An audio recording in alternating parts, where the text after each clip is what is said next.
반갑습니다.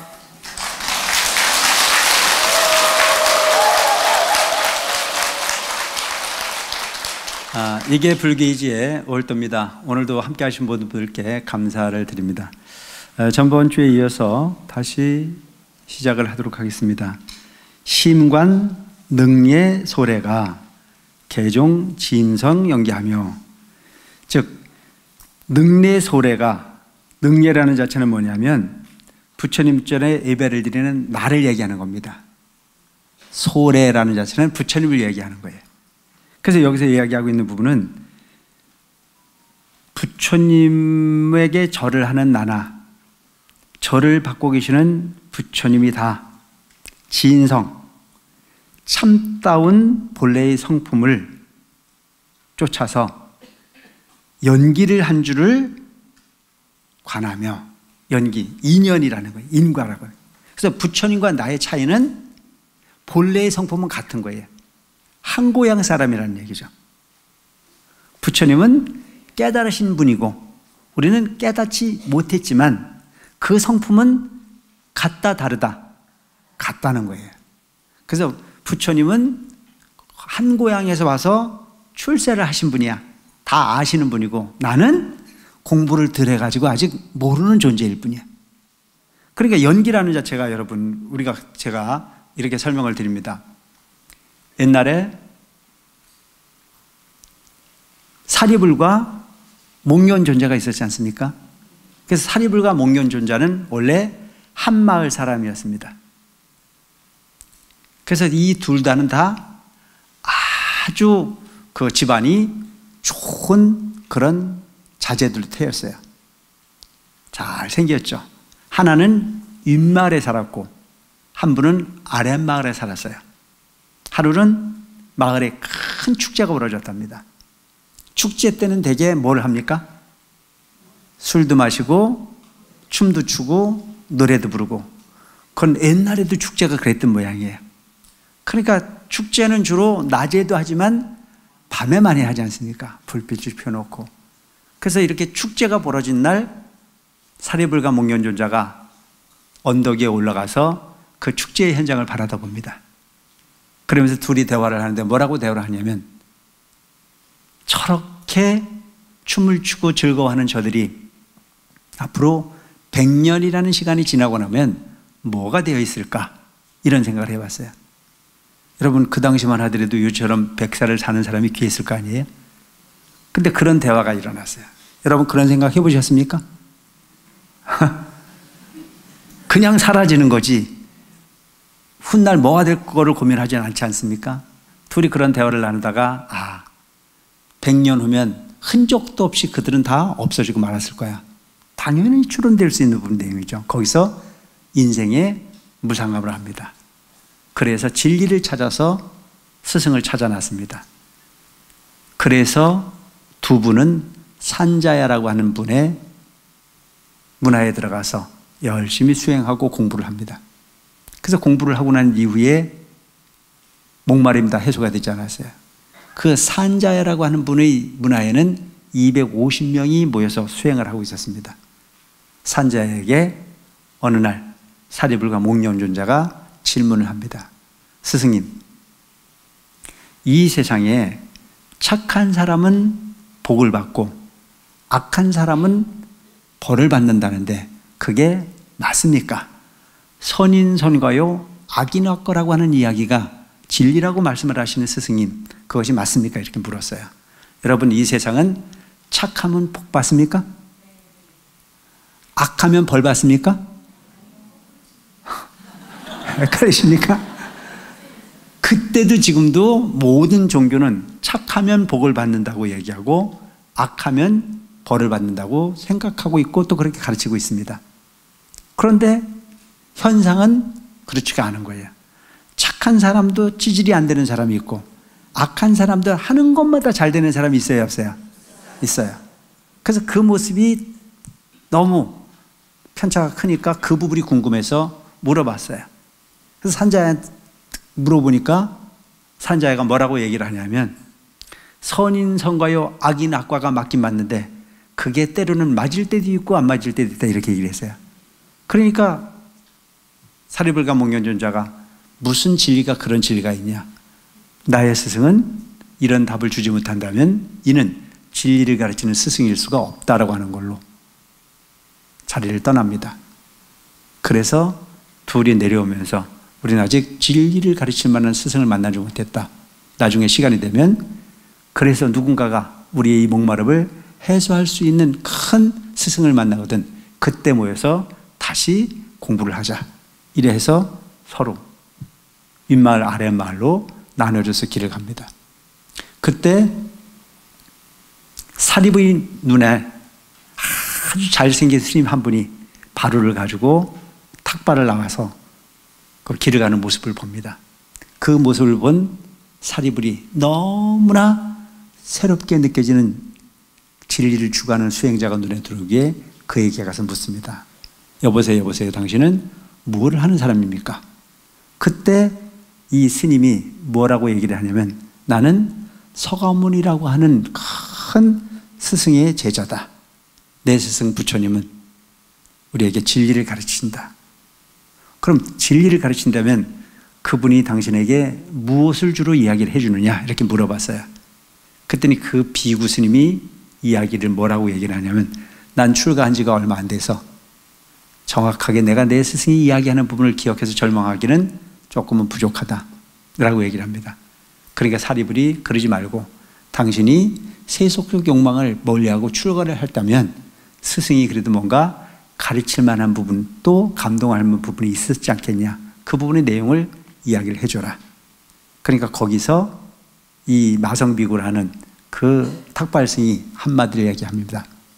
제법 종연생이요 제법 종연면이라. 아불대삼은 내 스승 부처님께서는 상작 여시설이라 항상 이렇게 말씀하신다. 여기에서 이제 얘기 나오는 부분은 이 세상의 모든 부분을 그렇게 연기를 하는 겁니다. 제법 종연생이요 제법 종연멸이라. 부처님께서는 항상 그렇게 말씀하신다. 들어보니 세상의 구조를 정확하게 표현하고 계시거든요.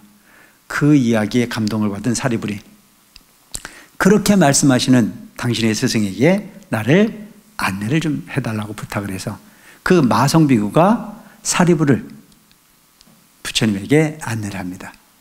그래서 부처님께서 그 사리불을 만나서 사리불이 궁금해하는 부분을 해소를 시켜줍니다. 아까 뭐라고 그랬어요? 이 선인선가요 악인악가에 대한 부분을 부처님에게 똑같이 설명을 합니다. 그때 부처님께서 선인선가요 악인악과는 맞는 이야기다. 그런데 착한 사람도 그 착함이 다 무르익기 전에는 고통이 따르게 돼 있고 악한 사람도 과거에 지어는 선이 다 달아 없어지기 전까지는 그 일이 잘 될 수 있는 거다. 그런 거로 절대 악하지 마시고 착하게 사시기 바랍니다. 아시겠죠? 이게 인과예요. 여기서 얘기하고 있는 진성. 즉 부처님도 우리도 똑같이 법계 구죽의 주인공이다. 우리 마음속에는 10법계가 구죽되어 있다. 지옥, 악이, 축생, 수라, 인간, 천, 성문, 연각, 보살, 불의 가치가 우리 마음속에 내재되어 있다. 그 중에 뭘 꺼냈을 거냐? 부처님은 부처의 능력을 완벽하게 끌어쓸 수 있는 능력을 가지신 분이기에 그분은 바로 절을 받는 우리의 스승이고 우리는 그분의 가르침을 따라 실행해내기 때문에 소래, 즉 소래는 부처님을 얘기하는 거고 능례는 우리를 얘기해요. 그래서 여러분들이 마음속에 부처의 성품이 있기 때문에 노력하면 부처님과 같은 인격이 될 수 있다라고 하는 희망을 가지고 불자로서 행위를 다할 수 있는 여러분들이 되시기 바랍니다. 이해되십니까? 신심 감응이 불어 영양상종이니라.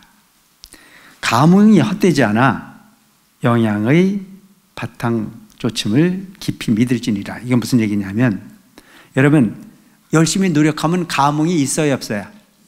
지성이면 감천이다. 그런데 우리가 흔히 보면 본인이 노력은 안 해놓고 될까 안 될까가 궁금해요 안 궁금해요? 그게 문제라는 거예요. 노력은 안 해놓고 큰 걸 원하기 때문에 문제인 거예요. 여러분 반드시 뭘 믿어야 되느냐? 내가 노력한 것만큼은 어디로 가지 않는다라고 하는 걸 믿으시기 바랍니다. 아시겠죠? 근데 대개 보면 부처님이 줄까 안 줄까만 생각해요. 부처님은 주고 안 주는 부분이 없어요. 내가 노력한 것만큼 다 얻게 돼 있는 거예요. 어디로 가지 않아. 그래서 내가 한 마음, 내가 한 행동은 절대 딴 데로 가지 않는다라고 하는 것을 꼭 믿으시기 바랍니다. 이게 무슨 얘기냐면 감흥이 헛되지 않아서 영향이라는 자체는 그림자와 소리. 자, 그림자라고 하는 자체는 여러분 그냥 그림자가 생깁니까? 뭐가 있어야 그림자가 생겨요? 예? 본 모습이 있어야 그림자가 있는 거잖아요. 그러니까 그림자와 본 모습은 하나인 거예요. 그러니까 그냥 어떤 형태가 없이 그림자만 있지는 않아요. 반드시 어떤 실존적 부분이 존재해야만 그림자가 있습니다. 자, 메아리라는 자체는 원래 소리 근본이 있어야 메아리가 있는 거 아닙니까? 인정하십니까? 소리의 본래가 존재하고 있어서 메아리가 되는 거지, 메아리가 있고 소리가 있는 건 아니에요. 여기서 얘기하고 있는 부분은 상종이라는 자체는, 그 영향이라는 자체는 바로 그림자와 소리를 이야기하는 거예요.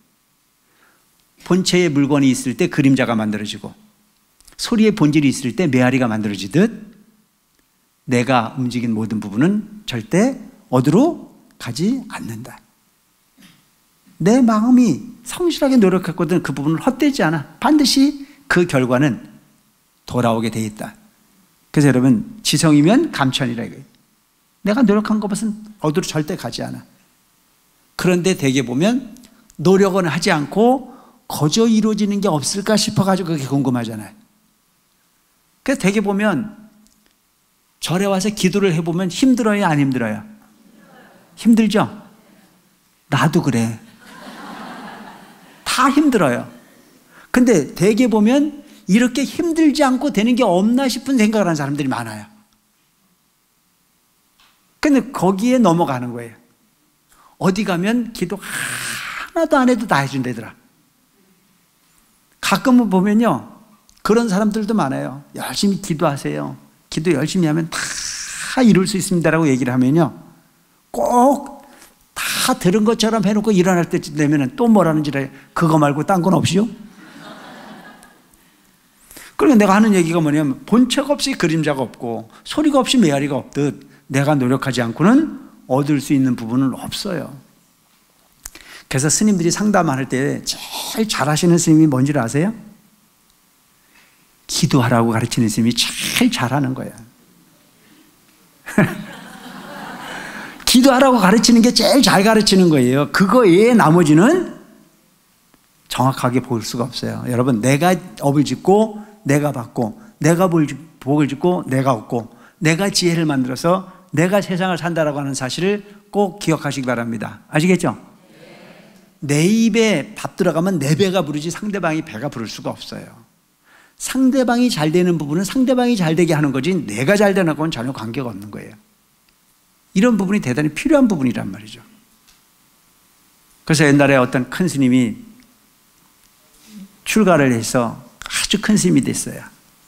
그 큰 스님에게는 누가 있냐면 누이 동생이 하나 있어. 그 누이 동생하고 이 오빠하고는 아주 사이가 참 좋았어. 근데 이 스님이 출가를 해서 큰 스님이 됐으니까 그 절에를 가면 그 큰 스님을 따르는 많은 신도들이 그 누이 동생을 친절하게 대해줬을 거 아니에요. 그리고 누이 동생은 우리 오빠가 큰 스님이니까 목에 힘이 들어갔을까 안 들어갔을까? 아, 목에 힘이 들어갔어. 우리 오빠니까. 뭐 그럴 수 있잖아요. 근데 그 모습을 지켜보던 큰 스님이 가만히 보니까 내 누이 동생이 가관이야. 지가 큰 스님도 아니고 지가 대단한 것도 아닌데 본인이 오빠라는 이유 하나만으로 거들먹거리고 하는 모습이 너무너무 안타까웠어요. 그래서 내 누이 동생을 저 병을 좀 고쳐줘야 되겠다. 내 마음을 바꿔야 되는 게 불교지 누군가의 그 힘을 통해서 거들먹거려도 될 수 있는 부분은 아니다. 여러분, 우리가 흔히 보면 본인이 돼야 되는 거지 남이 그 사람이 나하고 친하다고 해가지고 이익될 게 아무것도 없습니다. 인정하십니까? 특히 부처님 도량에서는요, 마음 닦는 게 불교예요. 친하고 안 친하고 는 아무 중요하지 않아요.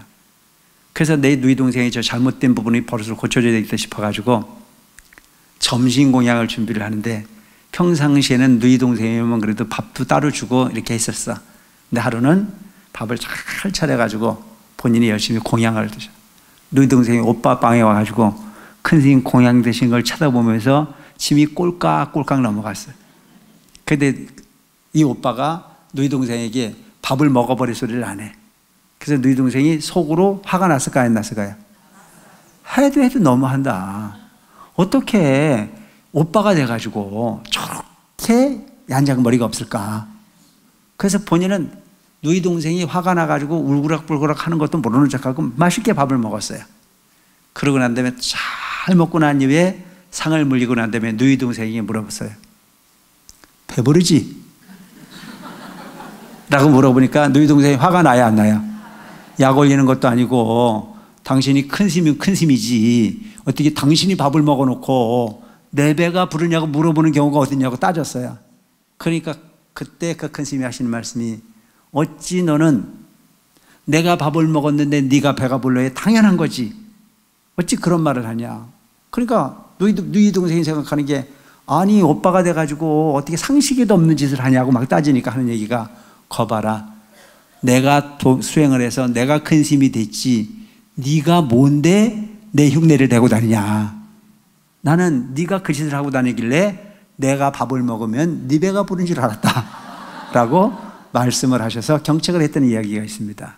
여러분 우리는 내 스스로의 마음을 고치기 위해서 노력하는 것 자체가 불교의 본질이라는 사실을 꼭 기억하시기 바랍니다. 아시겠죠? 그래서 내가 하는 행동이 그림자로 나타나는 거예요. 내가 내는 소리가 메아리가 되듯 여러분들은 보듯이 누군가로 인해서 덕을 볼 수 있는 부분도 아니고 그를 통해서 얻어질 수 있는 부분이 없는 부분이 바로 불교라는 사실을 이렇게 표현을 하고 계십니다.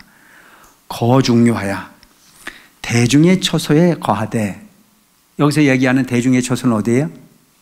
기도실이잖아요. 여러분들이 머무르 대중 처소 여러분들이 머무르 이 법당 이런 부분에 거하되 머무르되 수상 양부장하며 모름지기 서로 양보하여 다투지 말며. 근데 우리는 다퉈야 안 다퉈야? 가끔은 나한테 와가지고 스님 저 제발 좀 질서 좀 잡아달라고 부탁하는 경우가 많아. 우리 이제 일반적인 불자님들은 대개 기도하고 집으로 바로 가시는데 몇몇 분들은 여기서 집에 갈 수 있는 형편이 안 되시는 분들은 이제 여기 주무시는 경우도 있고 그렇거든요. 그럼 먼저 기도하고 끝나신 분들은 본인 자리에서 잘 누워 자면 되고 또 그 자리는 내 자리가 아니야. 내가 먼저 가서는 그 자리 점하면 되고 그 다음에 오면서는 그 다음 자리를 점하면 되는데 내가 옛날부터 이 자리 내 자리라 이거예요. 그 누군가가 와가지고 모르고 그 자리에 누워있으면 발로 걷어차요. 절로 가라고. 그건 아무리 기도를 많이 했어도 그 기도한 가치가 있는 겁니까? 없어요. 여기에 본인들이 그렇게 살면 안 돼요.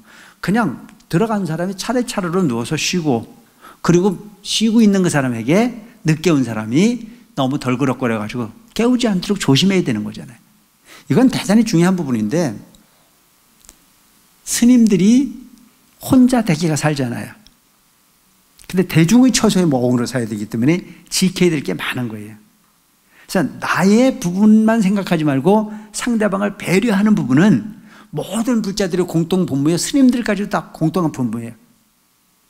근데 이 세상은 보면요 살아봐야 알아요.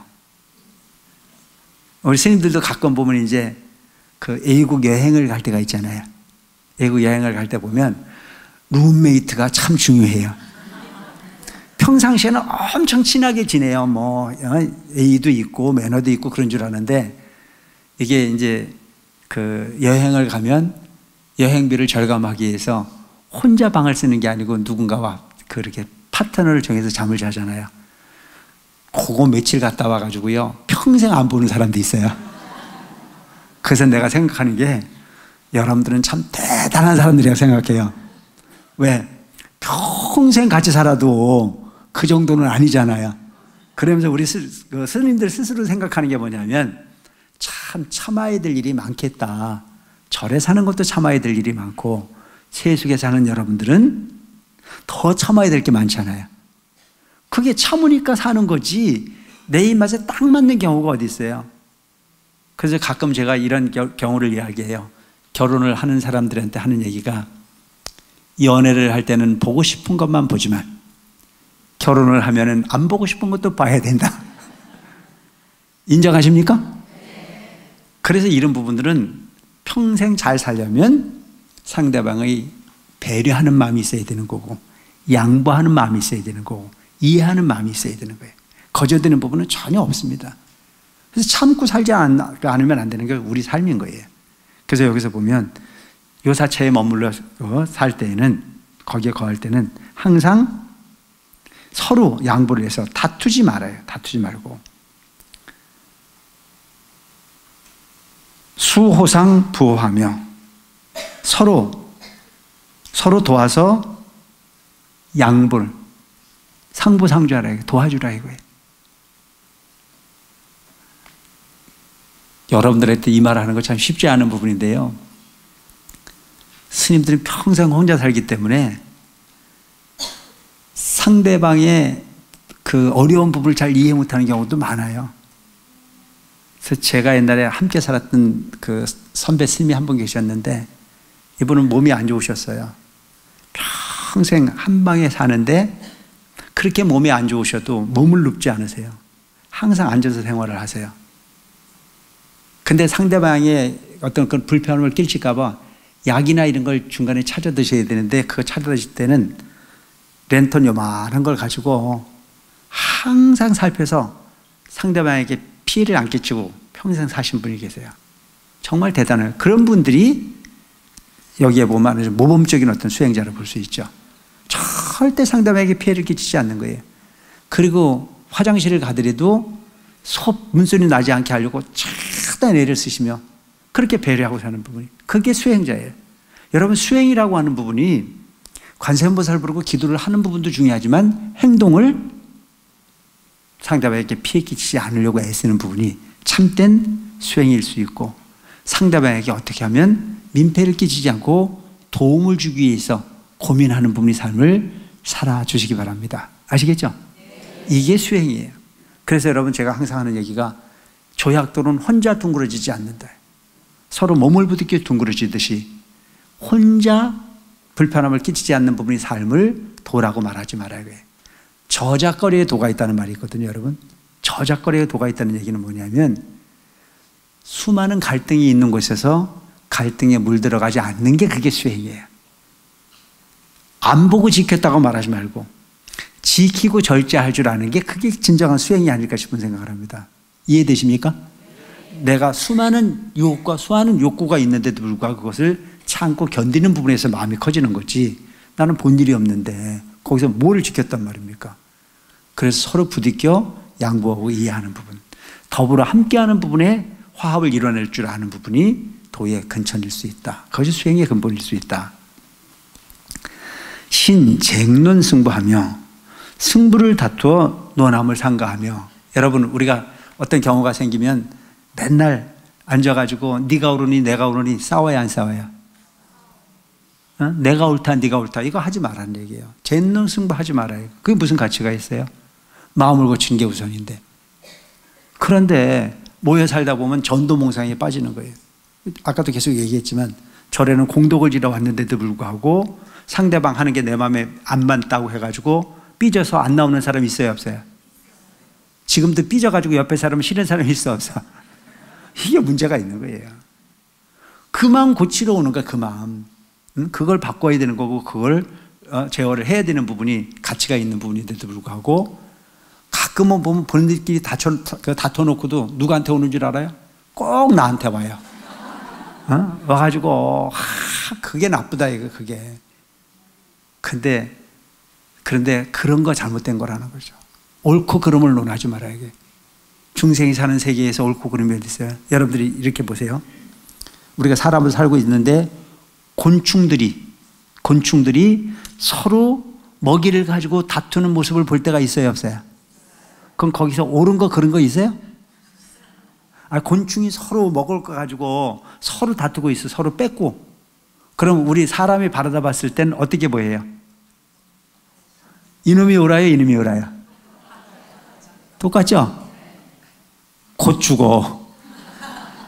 그런데도 불구하고 거기에서 자존심 갖고 싸우는 모습을 보면서 하찮아 보이듯 우리가 사는 모습이 진리를 구하러 왔거든 진리를 구하는 부분에 목적을 둬야 되는데도 불구하고 그거하고 전혀 관계가 없는 부분을 가지고 옳고 그름을 가지고 논하고 있다 이거예요. 아무런 가치 없는 부분에 허송세월하는 경우가 너무 많아요. 절에 오셔서도 여러분들 마찬가지지 않습니까? 절에 온 건 공덕을 생각하고 지혜를 얻기 위해서 온 거잖아요. 아까도 설명드렸지만 여러분 제일 중요한 부분은 뭐예요?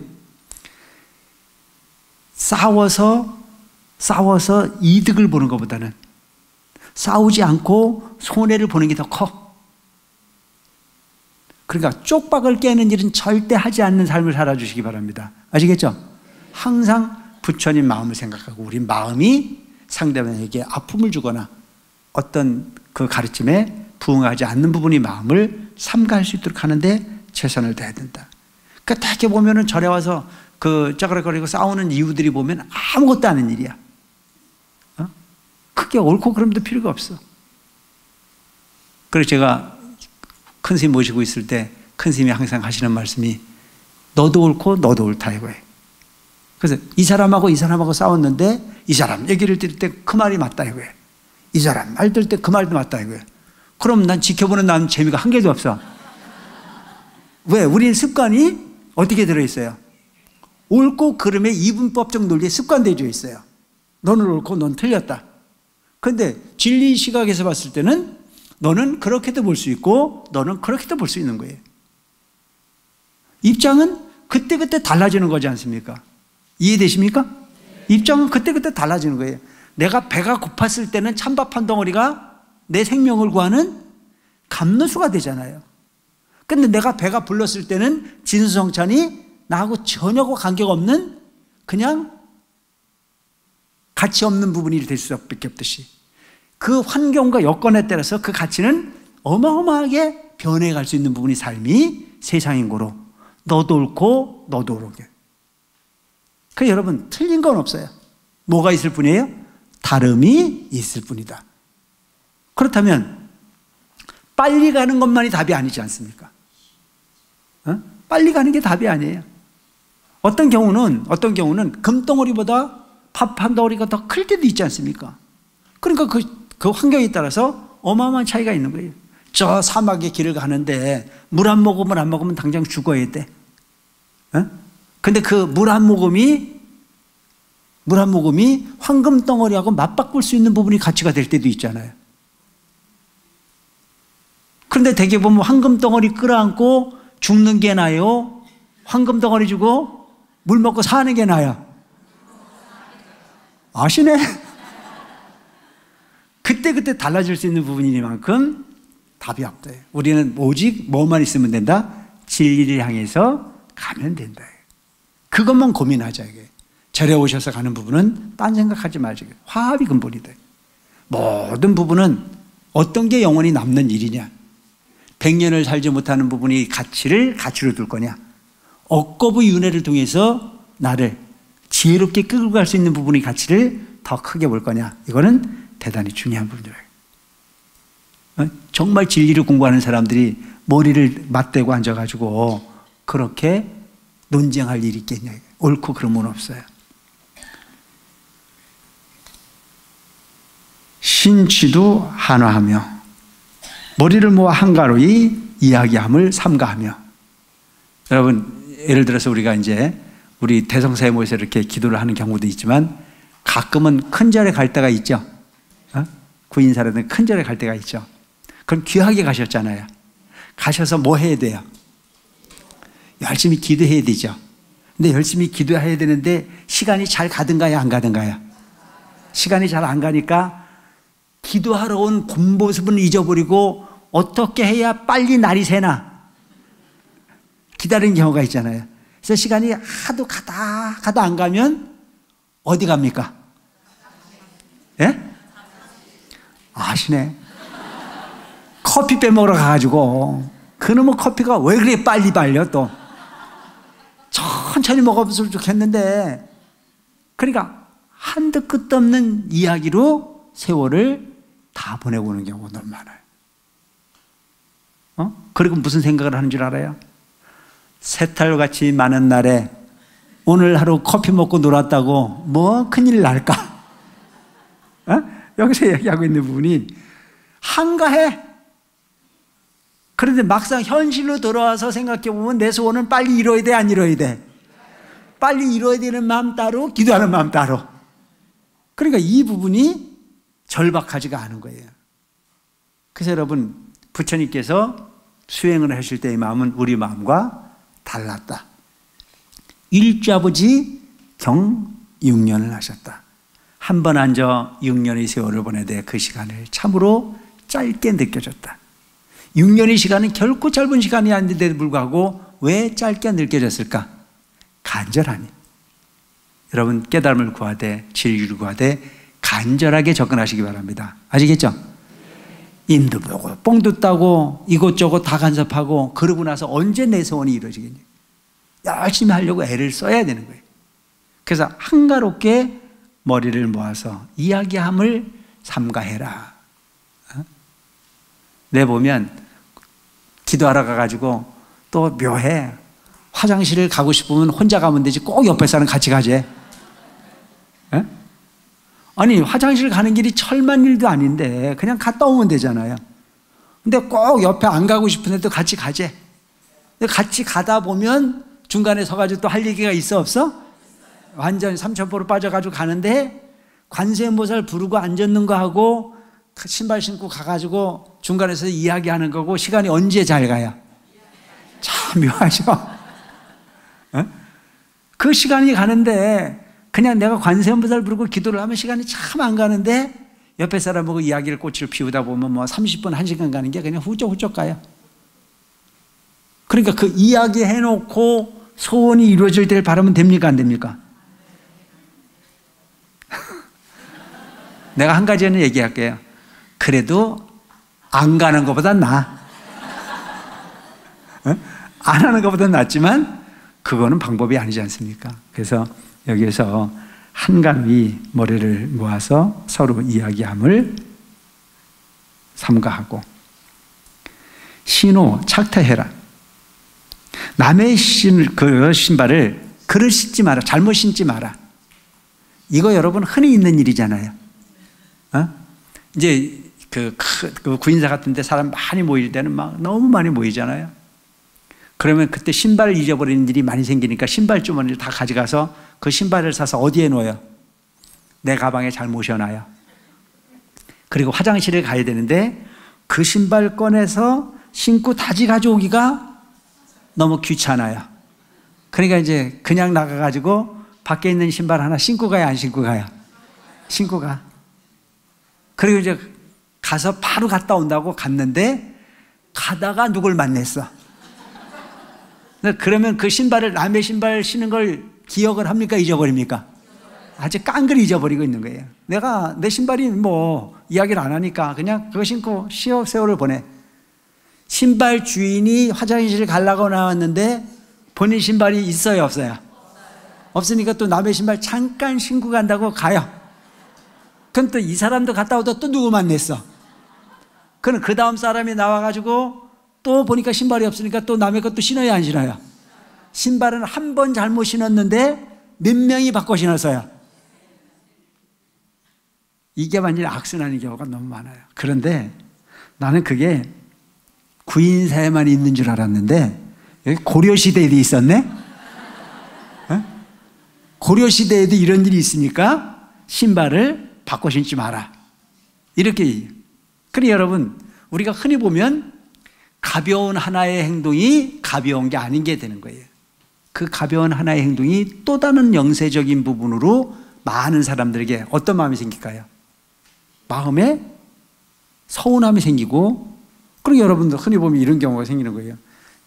조금만 가지고 좋은 사람이 모이는 곳에 나도 한번 좋은 사람 되고 싶어서 구인사를 갔는데 신발을 잊어버렸어요. 그러면 마음으로 어떤 생각이 들어요? 희한한 생각들을 하거든요. 아, 나는 이 자라고 인연이 아닌가 보다. 아니, 그렇게 생각하는 경우가 있어요. 또 어떤 사람은 그걸 잘 생각하는 사람이 있어요. 아, 신발을 잊어버리는 것은 업을 녹인다는데 이렇게 생각하는 사람도 있어요. 그러니까 똑같은 부분을 아주 긍정적으로 받아들이는 사람은 끊임없는 신심이 만들어지지만 그렇지 않은 사람은 아주 멀리 인연이 멀어질 수밖에 없는 그런 경우가 생길 수도 있어요. 나는 별거 아닌 그냥 신발 한 번 잠깐 신었을 뿐인데 누군가에게는 부처님하고 98,000리가 멀어질 수밖에 없는 상황이 만들어진다면 우연히 한 행동이 누구에겐가는 엄청난 큰 손실이 될 수 있다는 점을 생각해 보면 우리가 이렇게 가벼이 여길 일은 절대 아니다. 말 한마디, 행동 거지 하나가 참 중요합니다. 그래서 여러분 되도록이면 이제 우리가 상대방에게 말도 조심해야 되겠지만 눈빛을 좀 온화하게 해주시기 바랍니다. 아시겠죠? 그래서 여기 오시는 모든 사람들이 다 보면 야, 거긴 가보니까 사람들이 너무 눈빛이 착하더라. 선함이 뚝뚝 떨어지더라. 그래서 눈빛이 이렇게 올라가 있는 사람을 이렇게 끌어내리라고 좀. 그래서 뭔가 그 분위기 자체가 상대방에게 편리함과 편안함을 줄 수 있도록 마음을 내는 것 자체도 꽤 필요한 부분이 덕목이다. 여기서 보면 신발 하나를 가볍게 여기지 마라.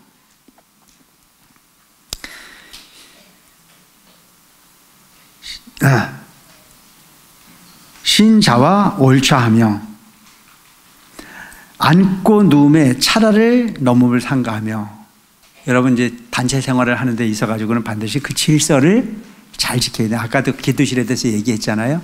먼저 돈 사람 그 순서대로 그렇게 하면 되는데도 불구하고 내 자리로 찜하는 자리는 꼭 가서 발로 걷어차서 내 자리라고 싸우는 이런 일들은 안 했으면 좋겠다.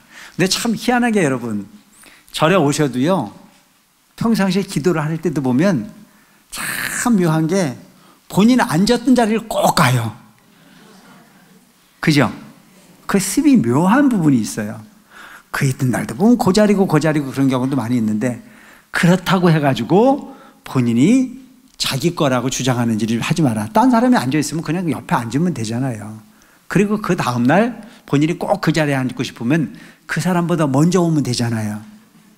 왜 남이 한 부분을 내서 꼭 그렇게 기득권을 주장해서 많이 그렇게 갈등을 일으켜내는 일은 삼가하는 게 좋겠다.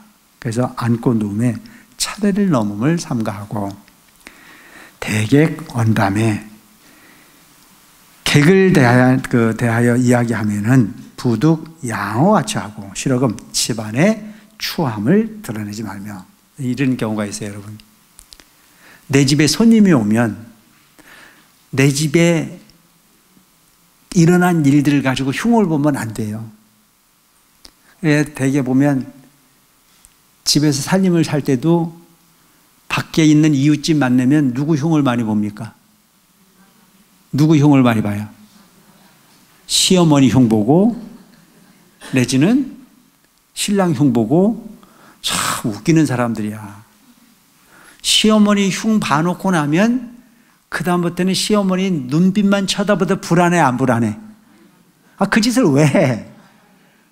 내가 시어머니를 이렇게 좀 험담을 하고 그러면 시어머니가 밖에 나갔다 얼굴만 이상해도 가슴이 철렁철렁 내려앉아. 근데 내가 시어머니 칭찬만 했으면 시어머니가 인상을 쓰고 들어와도 가슴이 내려앉아야 안 내려앉아요? 안 내려앉아. 아니 흉 볼 게 없어가지고 내 신랑 흉을 보냐고. 내 신랑은 뭐 돈을 잘 벌어온 데는 못 벌어온 데는 아니 그럴 필요 없어. 그 대개 보면 우리 집안이 잘 되는 건 나 때문에 잘 된다 이거예요. 나 때문에. 그 말 듣고 싶은 거야. 본인 능력이 아무리 뛰어나도 남편 잘난 것만 하냐고. 그래서 되도록이면 밖에 나가서는 우리 남편 잘났다고 칭찬하시기 바랍니다. 아시겠죠? 그래야 돈이라도 꿀 수 있다니까. 인정하십니까? 내가 이 절에 살면 우리 지금 대성사 여러분들이 살고 계시면 어디 가서 대성사 자랑하지 대성사 주지 현찬때 소리를 하지 말라고. 뭔 얘기냐면 대성사 간부들이 잘하고 대성사 신도들이 착하고 대성사 주지가 잘한다 그래야 또 다른 사람이 여기 신도로 오고 싶지. 그거 현찮아? 보는 거하고 달라? 살림살이 희한하게 살아? 그러면 딴 사람이 여기 오고 싶어 안 오고 싶어? 안 오고 싶어요. 그 얘기야. 손님이 오거든 절대 험담하지 마라 이거예요. 되도록이면 좋은 이야기 알아요. 좋은 얘기. 어? 구인사 가가지고도 시간만 있으면 우리 대성사 좋다고 말하는 사람들이 있는가 하면 대성사가 너무 좋은 절이었었는데 주지 바뀌고 난 다음에 이게 아니라고 얘기를 해요. 어? 그런 얘기를 하면 돼, 안 돼? 뭐 꼭 하지 말라는 얘기는 아니야. 그런데 전체적인 부분에 도움이 될 수 있는 일은 전혀 아니라는 거죠. 우리가 흔히 보면 내 집 일을 밖으로 추함을 드러내지 마라. 그 추함을 드러내서 득될 게 아무것도 없다. 여러분, 그리고 그 살림을 살 때도요, 우리 집안이 된다 해야 잘 됩니다. 아시겠죠? 된다 해야 되는 거예요. 그러니까 항상 푸짐하게 푸짐하게. 이만 해도 됐다 이런 생각을 갖고서. 남편이 100만 원을 벌어갖고 하든 그 100만 원 벌어온 부분에 대해서 참 대단하다고 얘기를 해주라고. 그래야 좀 더 벌어오고 싶은 생각이 있어. 아시겠죠? 근데 거기다 대고 그걸 벌었냐고까지 거를 그래 놓고 하면 그 다음에 날 샌 거야. 나는 어차피 배째라. 어차피 낙인주의에 나 끝났다고 생각하면 희망이 없는 거예요. 자꾸 칭찬해 주라 이거예요. 절집에서도 칭찬하라 이거예요. 재무도 잘한다고 하고 부회장도 잘한다고 하고 분위위원도 잘한다고 하고 우리 직원들도 잘한다 해야 되고 잘한다 그래야 잘 되는 거예요. 아시겠죠? 근데 입만 벌리면 재수없어 별 희한하게 돼갖고 다 재수없어. 그러고 있어봐야 지가 재수없는 거죠. 다 잘한다고 칭찬할 수 있는 분위기를 만들어가면 우리는 저절로 잘 되게 돼 있습니다. 아시겠죠? 분위기가 좋아야 여러분들이 와가지고 공양을 한 끼를 해도 기분이 좋고 밥을 한 끼 먹고 나와도 기분이 좋은 거 아니에요. 잘한다 해야 공양주도 없는 거 있는 거 다 집어넣어가지고 맛있는 음식 만들려고 애쓸 거 아니에요. 그게 보람이지 않습니까? 그런데 그 부분에 대해서 틈만 나면 누구는 큰 거 주고 난 적은 거 줬다고 삐지고 이렇게 얘기해서는 안 되는 부분이라죠. 그러니까 항상 긍정적으로 좀 볼 수 있도록 하고 되도록이면 꼭 한 가지 부탁하는데 주제가 좀 시원치 않더라도 잘 봐주시기 바랍니다.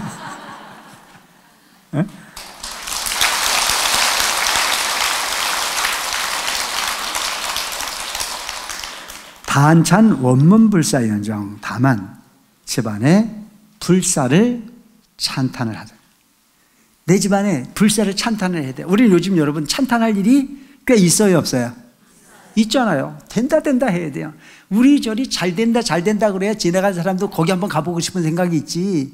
만나는 사람마다 이거 마음에 안 들고 저게 마음에 안 들고 별게 다 마음에 안 들어. 심지어는 절에 와서 절하는 것도 마음에 안 들어. 뭐 손을 뒤집었네 안 뒤집었네 아무 관심 없는 부분을 제가 얘기하잖아요. 절대 신경 쓰지 말고 모두가 함께 갈 수 있는 긍정적 언어를, 그래서 내 집안에 불사를 찬탄하는 마음을 가지고 사시기 바랍니다. 아시겠죠? 집안일도 절일도 내가 속해져 있는 모든 부분에 희망을 이야기하고 찬사를 만할 수 있는 마음을 가지고 산다면 여러분들이 사는 삶이 정토가 될 거라고 생각합니다. 오늘 하다 보니까 시간이 다 간 것 같습니다. 다음 시간에 여러분들 뵙겠습니다. 반갑습니다. 행복하고 행복하다.